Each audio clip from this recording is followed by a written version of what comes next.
Assalamualaikum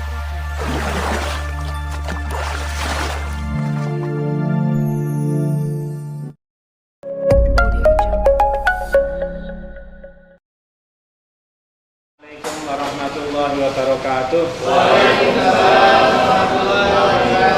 Alhamdulillahirabbil alamin. Allahumma shalli ala sayyidina Muhammadin wa ala alihi wa sahbihi ajma'in. Amma ba'du. Bapak Kiai Masjudi yang saya hormati serta sahabat-sahabat semuanya yang bertekun di dalam Baitul Muamalah.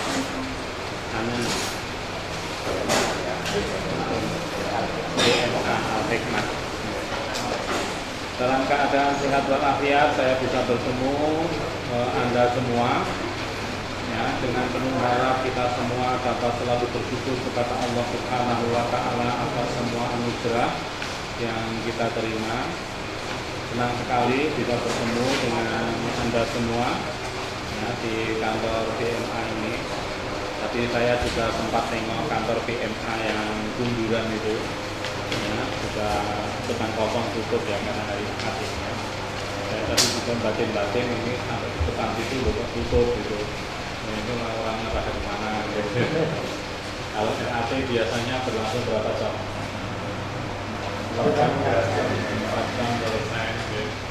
Nah, syukur alhamdulillahirabbil alamin. Saya ingin diorientasikan terlebih dahulu dengan cara Anda mengajukan kepada saya pertanyaan, misalnya 3 ya, sesuai dengan masalah yang Anda rasakan atau sesuai dengan ya, hal penting yang sesuai dengan rasa nah, dan kita perlu mendengarnya. Silakan, monggo, saya dipancing dulu dengan pertanyaan.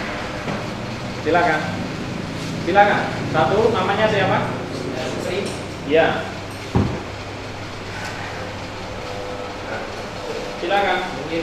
Mohon tipsnya dan mohon tips untuk mengatasi NPF, NPF. Apa itu? Non-maintenance atau yang anggota macet. Itu biasanya cara mengatasinya gimana? Oh, baik. Terus ini cara mengatasi ketika kita sudah nyaman di salah satu cabang, di rolling di cabang baru. ya, namanya sebenarnya Ahmad Musafa. Ahmad Musafa.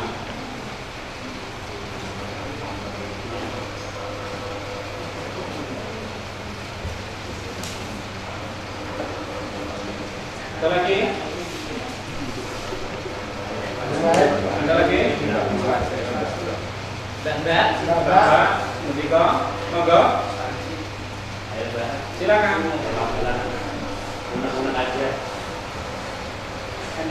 Ada yang mau sampaikan sesuatu? Biasanya ibu-ibu itu ya, silakan. Pak Silen. Terus mantau, monggo, terus mantau. Untuk ekspansi lebih cepat, cara mengekspansi pelayanan lebih cepat. Mungkin ada doa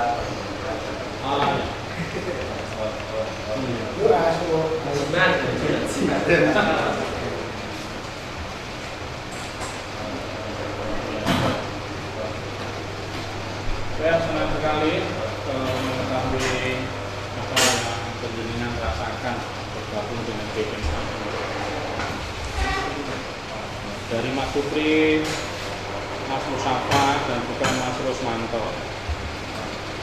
Semua ini sejatinya masalah yang dikemukakan oleh Mas Rusmanto, yaitu soal ekspansi.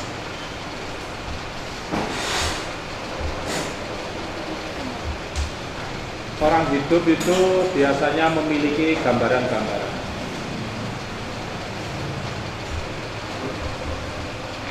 Pak Hasyim Asy'ari memiliki gambaran tentang masa depan masyarakat Indonesia. Adalah masyarakat yang ngaji dengan ilmu yang bersambung sanadnya sampai kepada Rasul. Dengan ngaji terus-menerus berjenjang diamalkan secara bersama-sama, maka masyarakat Indonesia ini akan selamat. Itu bayangannya Mbah Hasyim Asy'ari yang terbaca oleh saya. Maka kalau kita nggak mau ngaji dengan ilmu bersanad kepada kiai, tidak mau mengamalkan secara terbimbing dan bersama-sama, maka akan mengalami masalah-masalah yang kita sendiri bingung. Jadi kita harus memiliki gambaran seperti itu. Maka hidup ini yang ngaji. Maka di mana-mana kader NU, kader kiai itu ngaji. Setelah itu mengamalkan bersama-sama dengan para santrinya, terbimbing, ya, berjejaring, ya seperti itu. Mengapa begitu? Karena kita semua ini rombongan. Masuk ke surga juga rombongan. Masuk surga itu enggak ijen-ijen. Quran surah Az-Zumar ayat 73 menjelaskan itu. Orang-orang yang bertakwa masuk surga rombongan-rombongan. Maka kalau kita ingin mengekspansikan kegiatan kita, ditambahkan di situ ngajinya. Yang ngaji kitab, yang ngaji kenyataan. Ngaji kenyataan masyarakat, survei, lihat masyarakat.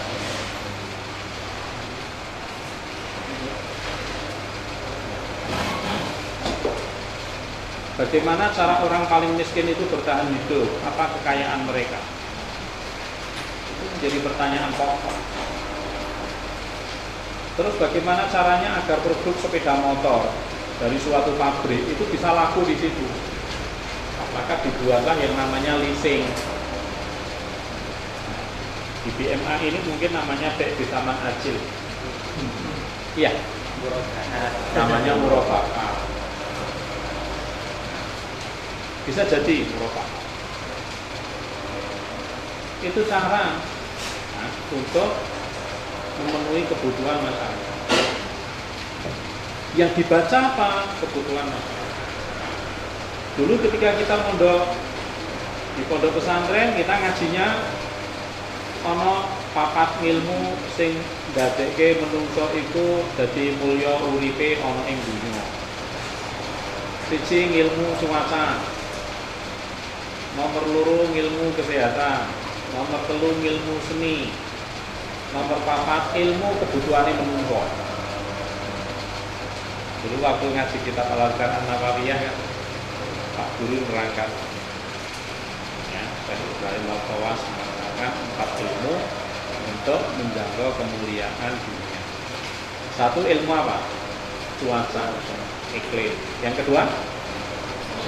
Kesehatan. Yang ketiga? Kesenian. Yang keempat? Ilmu kebutuhan manusia. Ini 4 mata. Ngaji 4 jenis ilmu tadi. Kalau musim hujan seperti ini yang laris apa kira-kira? Jas hujan, apalagi payung, apalagi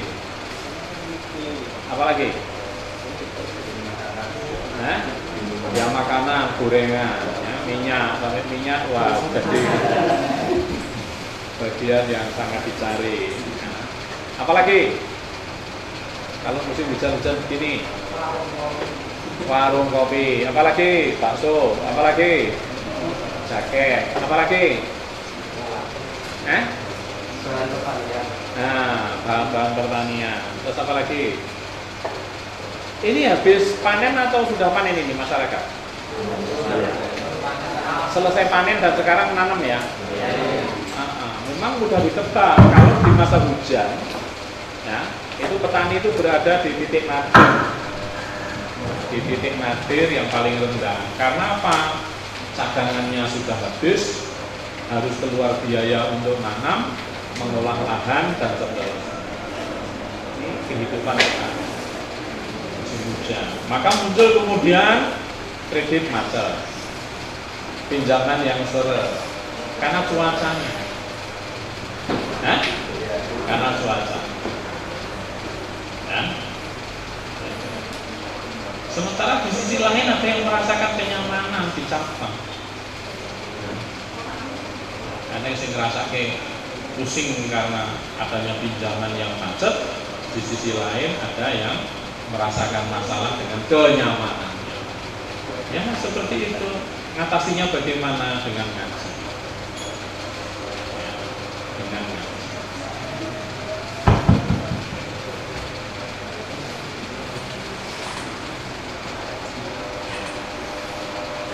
Yang senang sekali saya menceritakan hal-hal seperti ini. Dulu ketika kita sedang berada di pondok, kita ngaji nahwu, ngaji sharh, ngaji bahasa Arab, ngaji apa lagi. Yang SMK tentu pelajarannya lebih banyak dari yang di madrasah aliyah. Banyak prakteknya. Ya, tapi begitu Anda bekerja, Anda ngaji yang lain. Babnya sudah berbeda. Ketika Anda memimpin cabang, ini Anda ngaji yang berbeda lagi. Nanti kalau Anda sudah berkeluarga, ngaji tambah lagi, bahan ngajinya tambah. Begitu seterusnya. Maka hampir semua kiai itu merupakan ngaji sebagai tulang punggung kegiatan yang sampai orang yang punya pondok pesantren 1000 bid'ah sekalipun seandainya ada, ya tumpuannya tetap ngaji. Kiai Abdul Rahman Wakil sudah jadi presiden, tumpuannya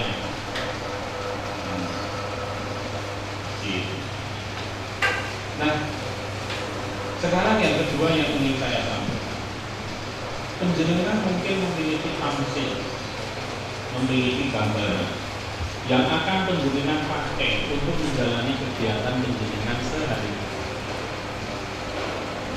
Saya membayangkan kesibukan saya di pondok pesantren. Saya memandang pondok pesantren saya itu seperti burung. Ada burung yang besar tidak bisa terbang, namanya burung onta. Dagingnya enak. Ada burung yang bisa terbang sangat jauh, tapi bodinya kecil. Misalnya apa? Burung bangau. Burung bangau, kakinya panjang-panjang, bodinya kecil, bisa terbang jauh. Ada lagi burung yang bodinya besar, sayapnya panjang, bisa terbang lintas negara. Jenis apa itu? Jenis angsa. Nah, setiap pekerjaan kita itu bisa kita bayangkan. Misalnya burung, bodinya apa bodinya ini? Sayap kanannya apa sayap kanan? Sayap kirinya itu apa? Saya membayangkan bodi ya, untuk pondok pesantren misalnya, itu adalah pendalaman ilmu agama, mulai dari kepala sampai ekornya, mulai ilmu tentang akidah sampai ilmu-ilmu keterampilan. Karena pondok pesantren itu diharapkan nanti keluarannya menjadi pemimpin keagamaan, pemimpin kegiatan jamaah, pemimpin kegiatan masyarakat, untuk pantas di mana-mana. Kalau ada lamaran, maka tamatan pondok pesantren itu ya sing nembuke manten itu. Kalau ada selamatan ya yang memimpin selamatan itu, memimpin zikir, tahlil, manakiban, rotiban dan seterusnya. Ini bodi utama. Nah, sayap kanannya itu apa? Sayap kanannya itu adalah ilmu-ilmu penunjang yang membuat seseorang itu betah untuk menjalani kegiatan di pondok pesantren. Biar orang betah di pondok pesantren itu butuh apa kira-kira? Butuh apa penjenengan? Yang ngajar di pondok pesantren apa? Yang ngajar apa? Ngajar. Biar betah itu butuh apa? Hah? Kerutinan penghasilan, butuh. Terus apa meleh? Apa meleh? Peningkatan wawasan, butuh. Terus apa meleh? Adaptasi teknologi, butuh no betul? Butuh. Terus apa meleh? pembaharuan sistem kerja. Butuh apa betul? Nah, kalau sejak dulu sampai ini hari sistem kerjanya begitu-begitu terus ya bosan kok. Bosan. Terus apa mulai? Penyegaran organisasi. Butuh apa betul itu? Itu sayap kanan. Lah sayap kirinya apa? Satu, sepeda motornya butuh sepeda motor nomor. Butuh.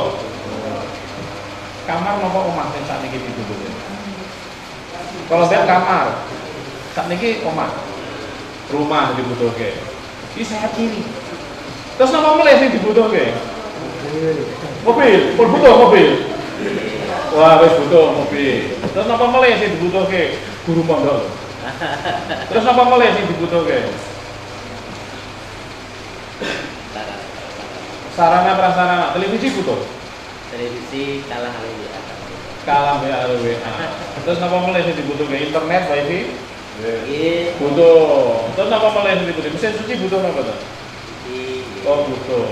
Mesin air, pompa air listrik? Oh butuh. Tandon air butuh. Butuh. Garasi butuh napa to? nggih. Butuh. Mebler butuh enggak? Butuh. Magicom butuh. Kompor gas? Oh butuh juga. Tak pikir masaknya nganggo kayu. Butuh. Hal-hal yang sifatnya perangkat keras itu berada di sebelah kiri. Hal-hal yang sifatnya kemampuan itu berada di sebelah kanan. Maka burung ini ya, menjadi bisa terbang dan bodinya mantap.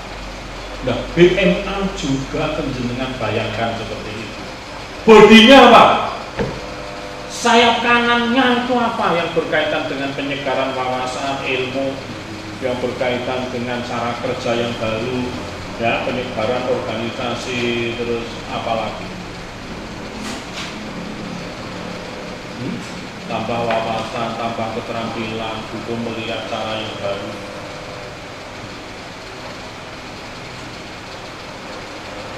Yang sayap kirinya, saya melihat BMA ini juga jauh lebih bagus daripada yang dulu. Saya kesini ingung-ingung itu seperti Pak Novel. Saya lemari ini besi, buat jalan nanti dia. Macam-macamnya bagus-bagus. Dulu ya, itu sampai saya tanya sama Pak Kiai Majuddin, kan ini kita ngerancang sofa arsitek ini. Aku tuh gambar kan.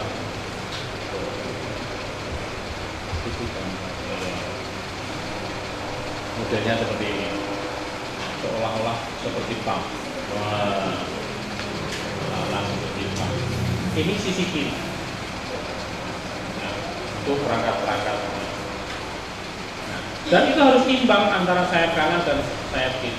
Kalau fasilitas fisiknya ini tambah pesat, tetapi wawasannya, keterampilannya, kecakapannya mengatasi masalah, kemampuannya mereorganisasi tugas-tugas tidak bertambah, maka yang terjadi adalah jebakan kenyamanan. Kenyamanan yang tidak mendorong produktivitas, tetapi kenyamanan yang menjadikan kemanjangan. Dan itu berbahaya. Lama-lama nanti bodinya itu akan sakit. Kakean mangan sakitnya. Dengan kata lain, diabetes. Ya, terus loroman. Organisasi kalau sudah diabetes dan loroman itu harus kayak obat. Akhir, pola akhir, jangan sampai itu. Bisa ini dirasakan? Bisa nggak? Maka teman-teman semua yang merasa berada di dalam zona nyaman terus-menerus, pelajarilah kembali tantangan-tantangan.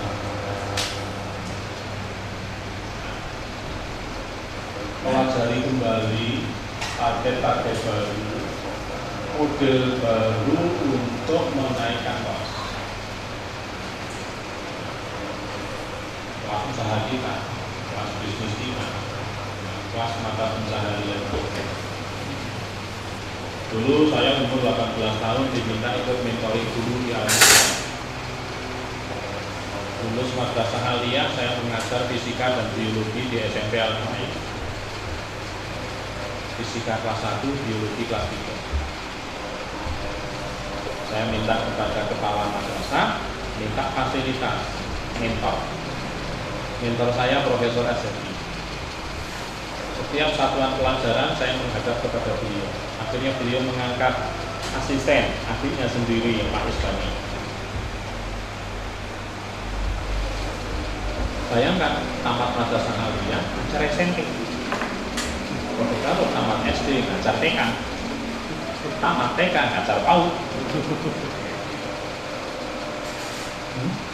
Maka saya minta fasilitas. Fasilitas yang saya minta adalah fasilitas mentor. Kepada siapa saya boleh bertanya untuk setiap mata pelajaran? Pak Azadi, oh ya, alhamdulillah. Saya boleh bertanya kepada beliau terus-menerus. Beliau punya adiknya yang jadi asisten menghubungkan saya dengan beliau. Dan kadang-kadang cukup dengan adiknya, kadang-kadang tidak cukup harus dengan kakaknya yang namanya Profesor Azadi. Pak Kiai Masudi dulu juga diajar Pak Azadi. Itu guru besar di Universitas 11 Maret, ahli kimia di kimia karbon, kimia organik, beliau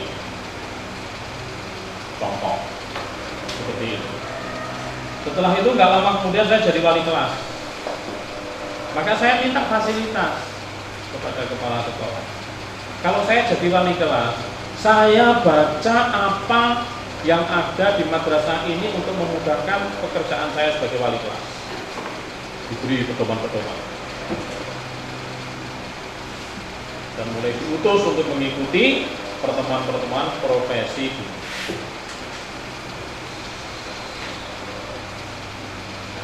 Ngaji lagi, tambah lagi. Sampai akhirnya jadi kepala SMA Muayyan. Ngaji lagi di PPPG Keguruan di Parung Bogor. Seminggu di sana.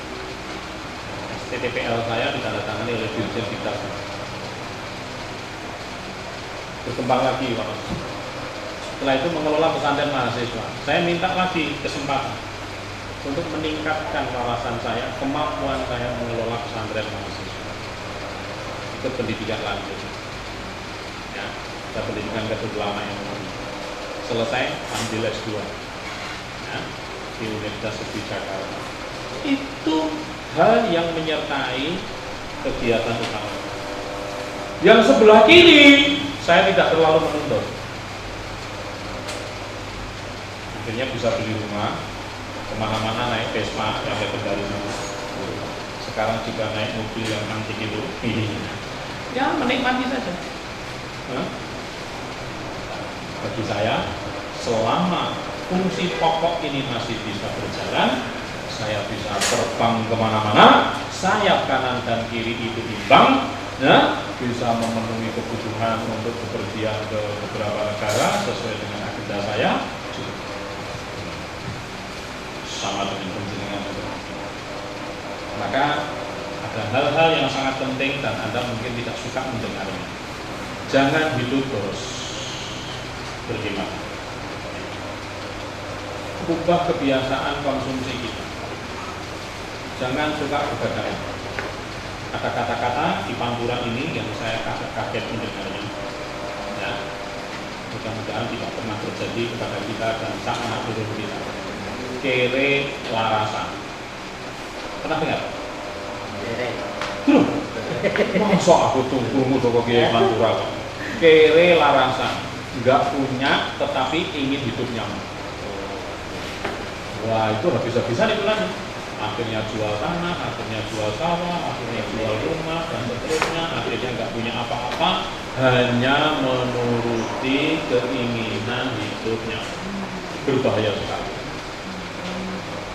Nggak ada nggak? Nah, sekarang kita mengambil contoh yang sangat baik ya, dari Imam Muhammad Hamid Al-Ghazali. Imam Ghazali. Imam Ghazali telah diangkus daerah Persia. Di masa kecilnya beliau ini belajar terus-menerus. Ayahnya ahli pemintalan kain, benang gunung menjadi kain. Ya, di penghasil kain. Imam Al-Ghazali ingin berkembang terus. Maka kalau kita belajar cara hidupnya Imam Ghazali, kita akan melihat 4 tahap hidup yang paling penting. Tahap pertama adalah tahap ketika beliau berusia 19 tahun ke bawah. Itu adalah tahap mencari bekal hidup. Dengan belajar, ngaji, mondok, cari guru-guru yang hebat-hebat, ya. Mencari akses kepada sumber-sumber ilmu pengetahuan, sumber-sumber keterampilan. Tahap pertama dalam hidup, mencari bekal hidup. Mohon maaf, mencari bekal hidup. Umur ini penjenengan semua ini sudah lewat. Mencari bekal hidup. Ketika mencari bekal hidup ini isinya apa? Belajar, menambah keterampilan, menambah cara-cara penalar persoalan, mencari guru-guru yang andal, dan mencari sumber-sumber pengetahuan mana tahu suatu saat kita membutuhkan. Maka kalau ada kekurangan pada periode awal ini harap ditomboki sekarang. Tomboki itu. Ngerti istilah tombok ya? Yang kedua adalah periode ketika beliau berumur 20 tahun sampai 29 tahun, yaitu usia mencari hidup. Hidup kok harus dicari. Tandanya bisa lebih banyak yang beliau amalkan. Tetapi sekurang-kurangnya saya mencatat ada 4 hal terpenting di periode kedua. Pertama adalah bekerja. Karena bekerja, maka berani berkeluarga. Dulu Anda bekerja dulu apa berumah tangga dulu? Bekerja dulu? Wah, alhamdulillah. Karena kalau berumah tangga dulu berarti berani sekali. Saya menikah dulu. Kan berani. Tahap kedua adalah berumah tangga. Tahap ketiga adalah punya rumah. Saya tuh sampai tidak mau nengok muridku yang belum punya rumah tapi sudah punya mobil. Kadang-kadang saya menolak untuk berjabat tangan.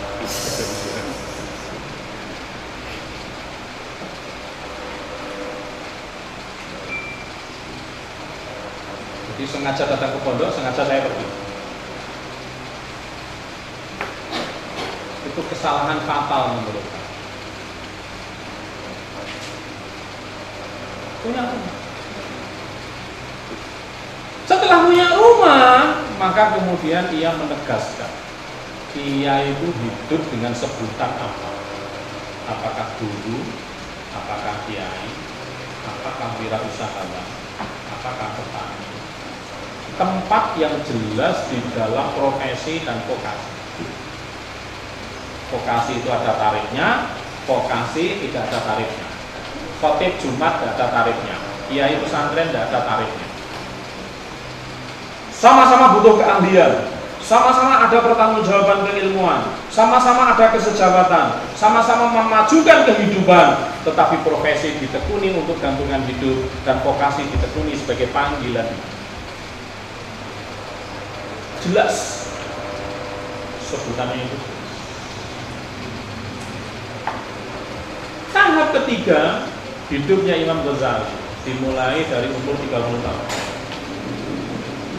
Imam Ghazali itu dulu lulus sekolah ngajar di Ma'askar.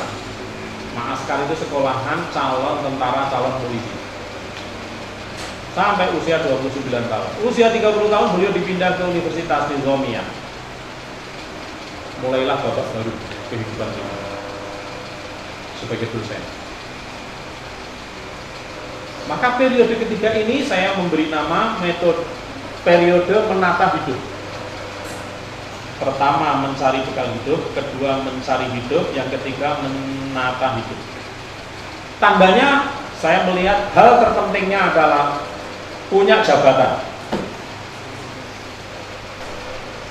Karena punya jabatan maka punya anak buah. Jadi punya anak. Jadi Anda yang belum punya anak buah, Anda harus berjuang punya anak buah. Bagaimana agar punya anak buah Anda harus melakukan ekspansi. Target Anda lampaui sedemikian rupa sehingga Anda membutuhkan tambahan tenaga. Maka Anda punya anak. Kalau targetnya masih biasa-biasa saja dan minta anak buah, ya ngapain?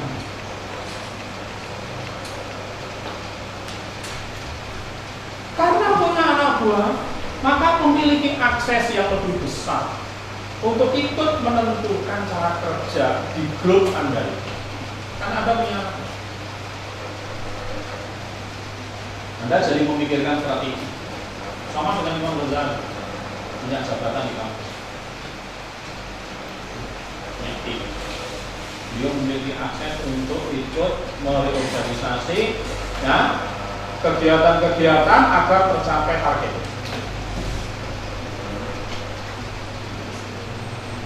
Kegiatan ketiga yang dilakukan Imam Ghazali di perguruan tinggi, kemudian beliau dipercaya menjadi seorang guru besar untuk 34 tahun kira-kira. Karena menjadi seorang guru besar, maka beliau tidak lagi berpikir hanya semata-mata pada bidang tugas ilmiah beliau mengajar, tetapi sudah mengatasi berbagai mata pelajaran, mata kuliah, lintas disiplin ilmu. Maka membimbing ya, dosen-dosen ya, untuk menjadi spesialis-spesialis di bidangnya, dan beliau mengatasi itu semua di atas itu. Periode 3, dan beliau akhirnya dipercaya menjadi wakil rektor Universitas Nizam. Itu jabatan yang sangat tinggi saat itu ya, di masa Daulah Nizamul Mulk. Sampai usia 39 tahun. Begitu masuk usia 40 tahun, beliau berganti sama sekali haluan hidupnya. Apa itu? Menyelamatkan hidup. Hidup ini harus diselamatkan. Dengan cara apa? Satu, pensiun. Anda berani tidak umur 40 tahun pensiun? Tidak berani? Anda nanti akan pensiun umur berapa?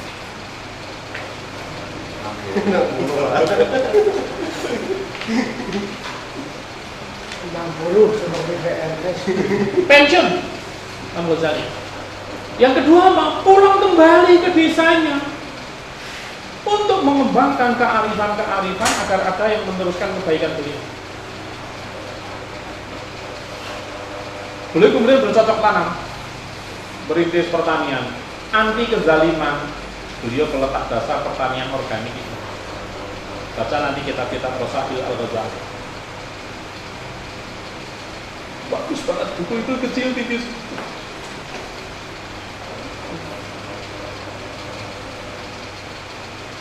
Dan beliau kemudian membuat ribat. Ribat itu pondok pesantren untuk memperbaiki akhlak masyarakat.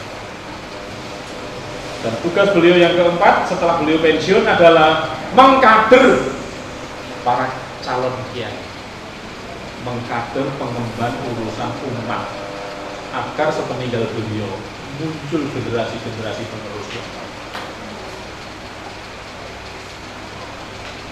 Nah, penjenengan sekarang rata-rata berada di tahap mana? Berada di tahap mencari hidup atau menata hidup?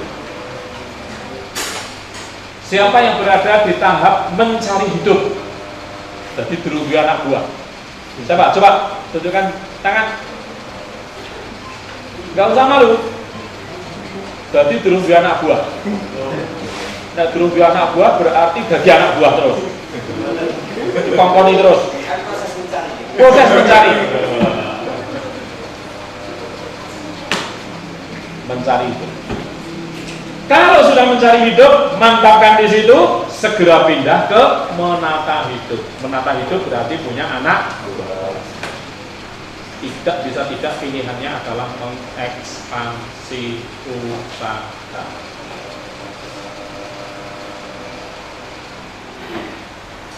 Alhamdulillah, tanpa memohon, tanpa meminta, saya diberi tugas untuk mengelola pesantren cabang Al-Mu'ayyadin tadi. Itu bismillah saya niatkan untuk menata itu. Sebelumnya saya sudah jadi kepala SMA. Anak buahku kan banyak. Umur 27 tahun saya jadi kepala SMA. Anak buahku banyak. Alhamdulillah. menata hidup. Menata hidup babak kedua mengelola pesantren mahasiswa Al-Mu'ayyad Bina. Menata hidup lagi jadi ketua NU di kota Surakarta. Menata hidup lagi akhirnya jadi wakil Rasul yang NU Jawa Tengah. Menata hidup lagi akhirnya digawi menjadi ketua Rabithah Ma'arif Al-Islamiyah pengurus pusat Nahdlatul Ulama. Dan jangan diam, jangan jadi kere warasan lagi. Perjuangan masih panjang. Sampai akhirnya nanti kita berada di fase yang keempat, yaitu menyelamatkan hidup. Kebaikan-kebaikan yang panjenengan miliki agar ada yang meneruskan untuk generasi berikut. Sampai di sini ada pertanyaan? Silakan. Ada pertanyaan? Kalau nggak tanya, menurut saya rugi.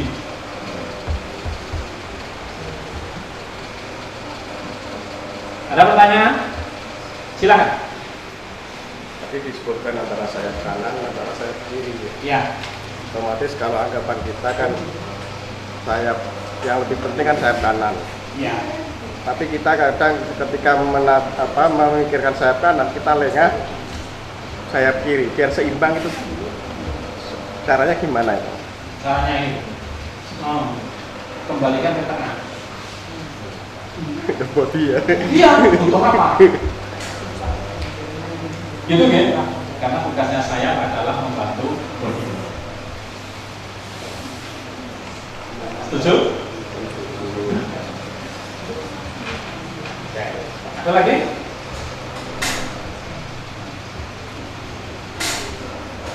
Ada lagi? Nah, sekarang semuanya berdiri.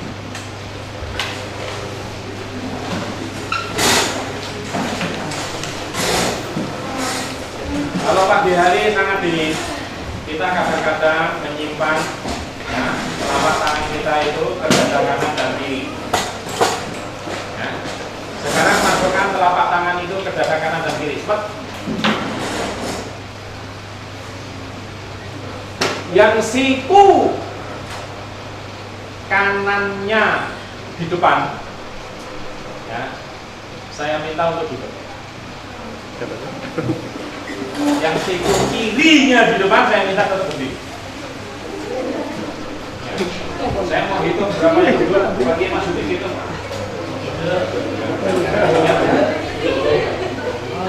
Siku kanannya di depan duduk. Siku kanannya di depan.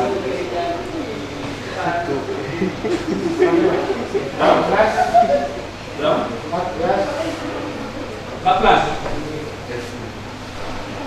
Terus yang berdiri berapa Pak Kiai Mas Udi? Yang berdiri aja Bu. Itu kan ya? 12.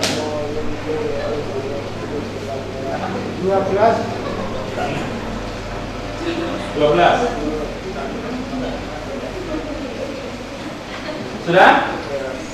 Sudah? Nah, sekarang semuanya berdiri. Lagi. Berdiri.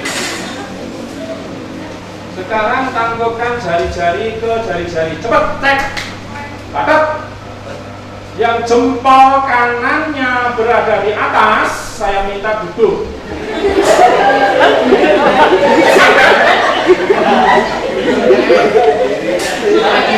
Sekarang duduk, Pak. Mas Dudi.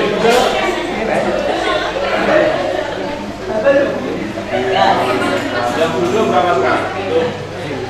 Udah berapa?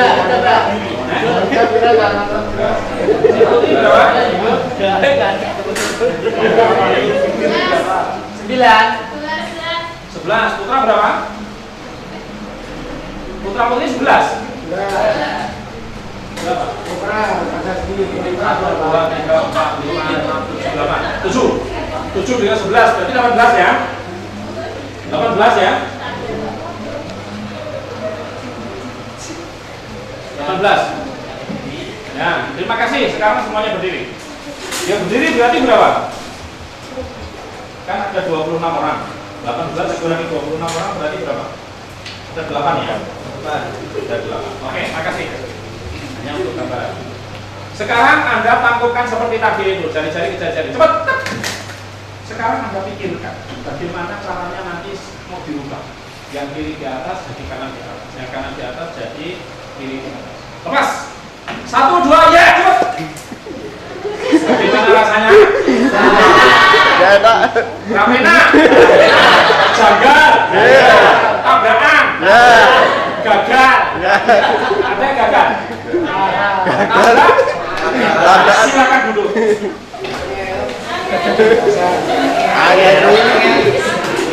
Apa ini pelajaran buat kita? Ini saya ambil pelajaran ini dari Profesor Roger Sinclair di Amerika. Saya ambil kursus beliau di IDT di MSc. Manusia itu ada yang bekerja dengan otak kanan, ada yang bekerja dengan otak kiri. Anda memiliki bakat untuk mengatasi masalah, ada dengan cara rasional, ada dengan cara artistik. Ada yang mengandalkan kecerdasan akal, ada yang mengandalkan kecerdasan emosi.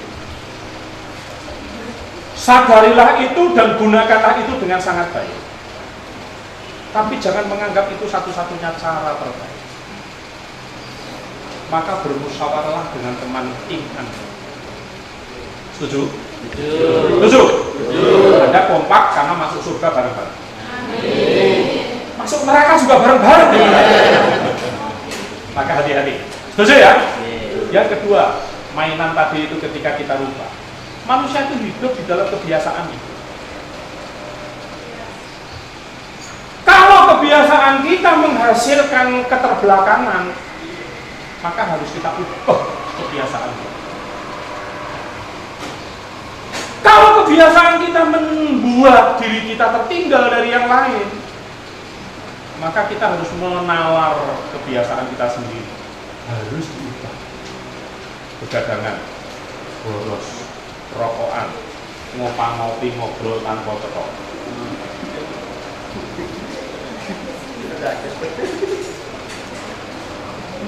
Bisa ditangkap? Bisa ditangkap? Perbaiki kebiasaan. Maka Anda lihat umumnya santrinya Mbah Kiai Ahmad Umar Abdul Manan. Tidak ada yang gondrong. Karena kebiasaan yang baik adalah rajin potong rambut, rajin potong kuku. Berjalan itu tetap.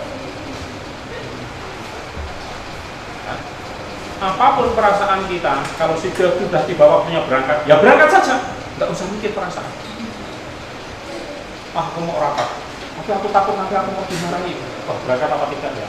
Aku cari alasan saja lah. Ini anakku sebenarnya belum waktunya khitan, tapi aku mau periksakan untuk persiapan khitan. Akhirnya pamit ke kantor. Ini mengurus khitan anak saya. Hati-hati kalau punya kebiasaan seperti itu. Jangan nyindir ya Pak. Jangan nyindir ya Pak. Hanya memotivasi. Karena dawuhnya beliau untuk saya adalah memotivasi.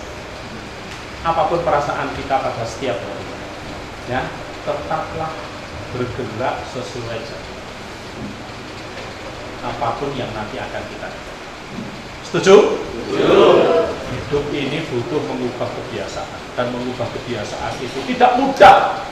Maka harus ada kesediaan, harus ada latihan.